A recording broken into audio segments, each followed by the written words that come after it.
inyong lahat. Ako po si G. Tanji and welcome to Kababayan Today. Kasama natin ngayong araw na ito ang mga kaibigan natin mula sa Silliman Alumni Association of Southern California. Starting with Faith Duran na isang clinical nurse educator. Siya rin ay ang presidente ng Silliman University Alumni Association together with Dr. Joel Gamo. He is also a professor from my alumni UCLA School of Medicine.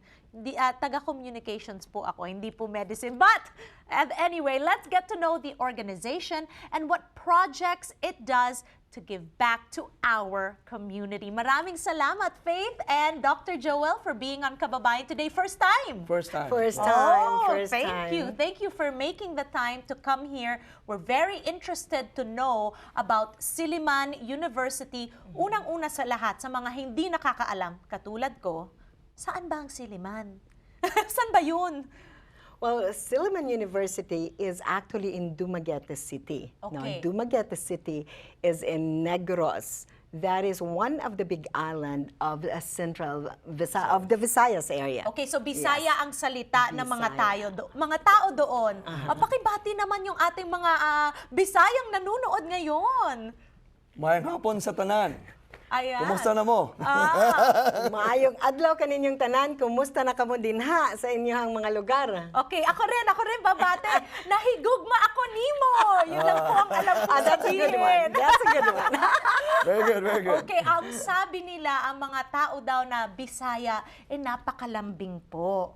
Oh, yun ang balita ko. Anong masasabi niyo doon? Well, I would say generally malambing ang mga Bisaya. That's Ayan. true. Well, Okay. hindi naman siguro 100%, di ba? Halos Jo? mga 90% siguro. Oh, 90%. Isa na ako I'll take that. doon. Ako rin. Oh, Tayo, isa that na. makes it 90%. Okay, so both of you went to this school, Yes. right? Dr. Joel, you started? As I was very young, I was 5 years old, kindergarten hanggang high school. Hanggang high school, Yes. Silliman kayo. All throughout, yes. All right. So it's just right na kasama kayo dito sa Alumni Association na ito, di ba? And Faith, ikaw naman, when were you at Silliman? I actually studied nursing in Silliman. So I was 16 years old when I went to Silliman.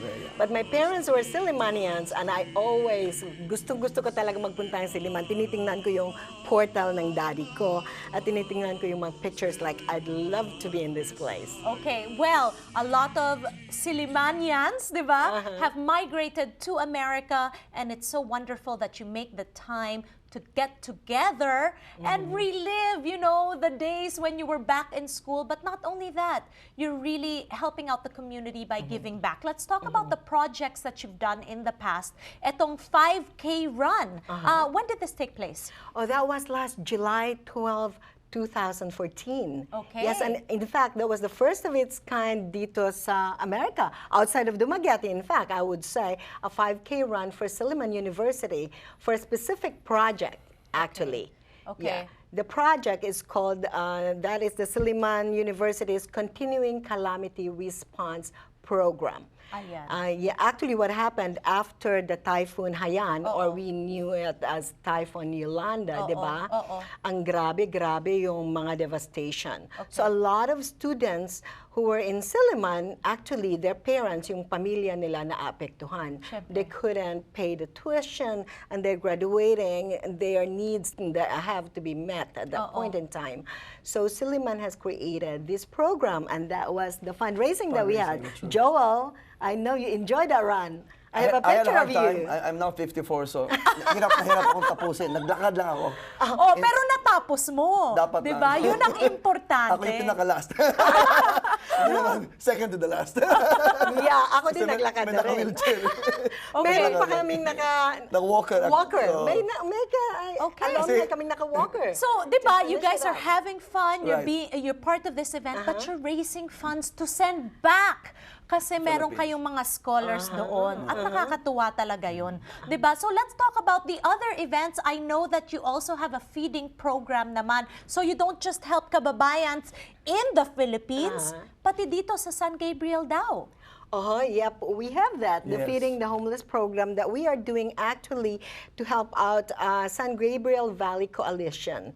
This is composed of different churches and organizations local in the San Gabriel Valley area that does a yearly program of feeding the homeless. So they do a couple of things, you know, house them as well as prepare food, and then other organizations would come and help. So this was actually with St. Martha's Church that we went. So we contributed. We brought food, and then we pack lunches for them. Lunches, yes. Okay. Ang contact naman namin doon is si Zenaida Duran Bennett, isa Okay. ring alumni and Okay. former president. Okay, so ang tanong ko, Dr. Joel, for you, what do you get out of being part of an alumni association such as Silliman? Well, the sense of fellowship, you know, kasi siyempre lahat kami, we have a common experience, a common bond that binds us together. We went to a Christian school, and the motto there is Via Veritas Vita, which means the way, the truth, and the life. So whether we're in Silliman or whether we're here in Southern California, we want to model that kind of virtues of being, you know, Christian and helping the poor people through feeding the homeless and raising funds to be able to send back to the Philippines, like in the case of the typhoon calamity, we want to do that. Yes. And not only that, I would say networking. If somebody comes from Silliman and just came here, we want to help them. Maybe help them get a job or probably a place to stay. Oo, at importante yun, di ba? Siyempre. Meron tayong mga kababayan na tutulong sa inyo at balita ko, miski hindi kayo pumunta sa Silliman, pwede kayong jumoin dito. Pagbalik natin, we will tell you about the event that's happening. They have an annual picnic as well as a dinner ball, so we'll give you details on that when we return.